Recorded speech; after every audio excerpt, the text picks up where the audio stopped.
ప్రభుత్వం ఏర్పాటుకి విజయ్ దళపతి ఎవరి మద్దతు తీసుకుంటే బాగుంటుంది? సో కాంగ్రెస్ అడుగుతున్నారు, మొత్తం ఇప్పుడు 10 మంది ఎమ్మెల్యేలు కావాలి కాబట్టి కాంగ్రెస్ మిగిలిన చిన్న పార్టీలని సంప్రదిస్తున్నారు అని తెలుస్తుంది. కానీ ఇక్కడ విజయ్ తెలివిగా నిర్ణయం తీసుకోవాలి.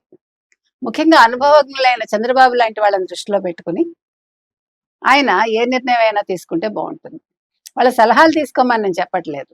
ఒక్కసారి ఏ ఏ రాష్ట్రాలు ఎవరెవరితో పొత్తులు పెట్టుకున్నాయి, ఎవరెవరితో ప్రభుత్వాలు కొనసాగిస్తున్నాయి, ఈ విషయాలు అవగాహన చేసుకుంటే విజయ్కి ఒక క్లారిటీ వస్తుంది. ఎందుకంటే కాంగ్రెస్తో పొత్తు పెట్టుకోవడం వల్ల కలిసి వచ్చేది ఏంటి?